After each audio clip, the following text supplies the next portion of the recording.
9 months is the average time for a YouTuber to get 100 subscribers, but for Nayersina, in 9 months he instead got 500,000, something even the biggest YouTubers like MrBeast took years to achieve. So being such an outlier, there must be a few things we can learn from Nayersina's rise to fame, and after watching all 66 of his videos, I'm about to share the 3 key things Nick has done to fuel his growth. Get your pen and paper out, because it's time for a Nayersina YouTube masterclass. Point 1. Standing out and drawing viewers in. It is important to note, before Nick started his YouTube channel, he was closely affiliated with the Nelk boys, being both their editor and videographer, and whilst doing so he learned the craft of YouTube from some of the best in the space. We can perhaps see this best with his thumbnails. Laying Nick's thumbnails side by side with Nelk's, you can see that they use the same format to create their thumbnails. Often a scene from their video is overlaid with photos of the main characters, and perhaps a red arrow or circle is also used to highlight a key theme or moment. Quite a different look compared to the MrBeast style thumbnails, which are now flooded across all YouTube homepages, but this is actually what makes them so brilliant. In a sea of highly polished and highly edited thumbnails, raw footage thumbnails stand out, offering an authentic representation of the content within the video, a refreshing change from what most are creating and potentially attracting more viewers seeking a more genuine viewing experience. However, more interesting is the use of arrows and circles in the thumbnail. Upon first look, it might seem like there's no real pattern on when they are used, and in fact they even seem unnecessary at some points, but the real reason for them being there is not to highlight a specific thing or person. Instead, they are used to create a stark contrast against the uniform backdrop, catching the viewer's eyes and directing their attention to the thumbnail. Looking at these 3 thumbnails, you can see in number 1 and number 2, the variety of colours combined with a bright backdrop calls for a visually attractive colour scheme. However, thumbnail 3 takes a different approach. Here, everyone is wearing grey shirts against a bright white background, resulting in a lack of colour contrast. To compensate for this, a red circle is strategically placed to capitalise on the principle of visual contrast to ensure the thumbnail stands out and remains as memorable in the minds of potential viewers, not only enhancing visibility but also increasing the likelihood of click-through, just one metric which determines how much the YouTube algorithm will push your YouTube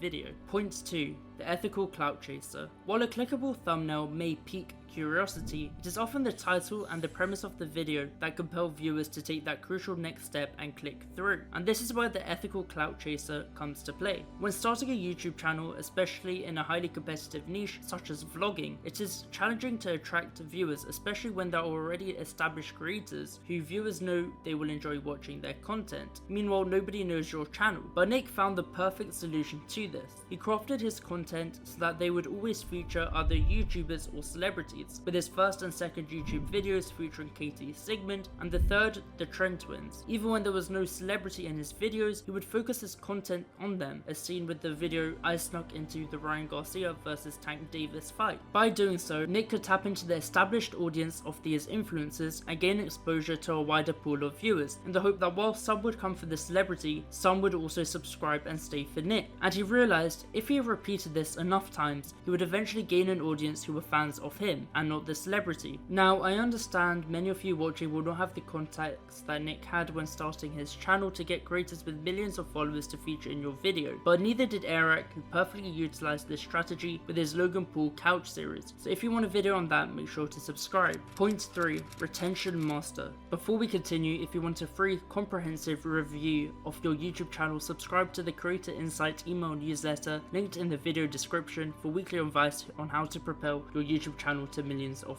views. While attracting viewers to click on a video is a crucial first step, the real challenge lies in keeping them engaged and coming back for more. This is where Nick's prowess as a retention master truly shines. Look at this 15-second snippet of Nick's video. You have great freckles. Thank you. Are those real? Oh, that's real?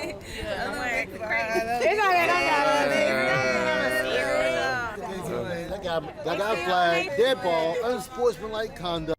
Did you notice anything? If not, watch it again and look at how long the camera is focused on one person for. In fact, if you watch any of his videos excluding the intro and outro, the camera is never focused on one person for more than 3 seconds, and even in that time there is rarely a stationary shot. Instead, the camera is always moving, whether zooming in or out or swaying from side to side. The constant camera movement and changes in focus provide ongoing visual stimulation for viewers, as static shots can become monotonous and lead to viewer disengagement, whereas dynamic shots keep viewers visually engaged engaged and interested. This is enhanced by the camera consistently changing between different people, which creates a sense of curiosity and anticipation among viewers, as well as a sense of chaos that prevents viewers who will have limited attention spans from clicking off the video. However, while this is great for improving the retention, this does nothing to enforce a viewer to come back for another video, and this is where step 2 of Nick's retention genius comes in. Nick has masterfully crafted characters within his videos, each making reoccurring appearances on a weekly basis. This deliberate strategy not only encourages viewers to return to his content for the engaging side stories he has developed, but also fosters a deeper connection with the audience. By featuring these well-developed characters alongside himself, Nick provides viewers with relatable personalities and diverse perspectives to connect with. This multi-dimensional approach increases the likelihood that viewers will find a character they resonate with, fostering a stronger sense of attachment and investment in the content. Ultimately, Nick's ability to build compelling characters not only enriches the storytelling experience, but also cultivates a loyal and engaged fanbase, eager to follow along